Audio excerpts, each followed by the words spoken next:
नमस्कार दोस्तों, एक रिपोर्ट के अध्ययन से पता चला है कि भारत के जेलों में 9,600 से अधिक बच्चों को गलत तरीके से कैद में रखा गया है।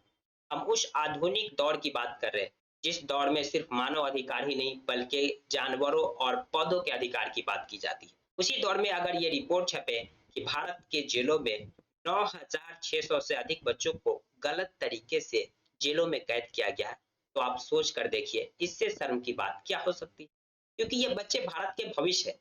आप 1 मिनट खुद सोचिए कि जो बच्चा गलत तरीके से जेलों के अंदर बंद है, तो वो उस जेल के 4 दीवारी के अंदर जब कैद होगा, तो उनके मन में किस तरह के ख़्याल आते होंगे कि मेरी गुनाह क्या है? मैंने क्या गलती किया है कि आज मैं इस 4 दीवारी के अंदर बंद हूँ? जो समय मुझे खेलने, कूदने, पढ़ने और दुनिया को जानने का है, उस समय मैं इस 4 दीवारी के अंदर बंद हूँ।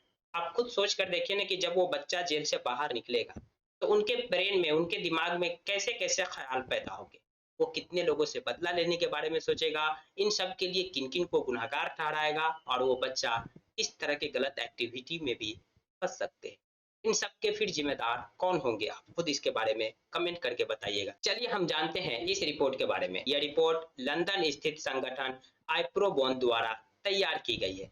इस रिपोर्ट के अनुसार 1 जनवरी 2016 से 31 दिसंबर 2021 के बीच 6 वर्षों में लगभग 9,681 बच्चों को गलत तरीके से वयस्क जेलों में कैद रखा गया। वहीं औसतन 1600 से अधिक बच्चों को सालाना इन जेलों से बाहर स्थानांतरित किया जाता है। कानून से संघर्ष कर रही एक बच्ची नेहा ने कहा, 6 साल तक मैं सोचती रही कि जेल ही मेरे जीवन का अंत होगा। मैंने अपना बचपन खो दिया। नेहा का मुश्किल वक्त 2018 में शुरू हुआ, जब 17 साल की किशोर उम्र में उसके पिता ने उस पर मां की हत्या का आरोप लगाया था। उसका मामला किशोर न्याय जेजे अधिनियम के तहत आता था। इसके बावजूद वह 6 वर्षों तक वयस्क जेलों में बंद रही। सुप्रीम कोर्ट के पूर्व न्यायाधीश और सुप्रीम कोर्ट किशोर न्याय समिति के अध्यक्ष रविंद्र भट्ट ने इस हालात के लिए राज्यों को जिम्मेदार ठहराया। उन्होंने कहा कि राज्य पेरेंट्स पैट्रिया है, यानी उन लोगों के कानूनी संरक्षक जो खुद की रक्षा नहीं कर सकते। राज्य विफल हो गए हैं क्योंकि वे बच्चों की सुरक्षा करने में असमर्थ है। आप ही बताइए, इस रिपोर्ट पर आपकी क्या राय है? इसके लिए कौन जिम्मेदार है कि इतने सारे बच्चे गलत तरीके से भारत के जेलों में बंद है?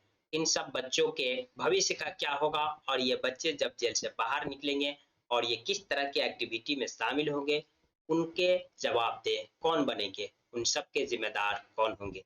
आपकी जो भी प्रतिक्रिया है कमेंट बॉक्स खुला, कमेंट कर सकते हैं। जानकारी पसंद आई तो प्लीज वीडियो को लाइक कर दीजिए, चैनल को सब्सक्राइब कर दीजिए। Thank you for watching.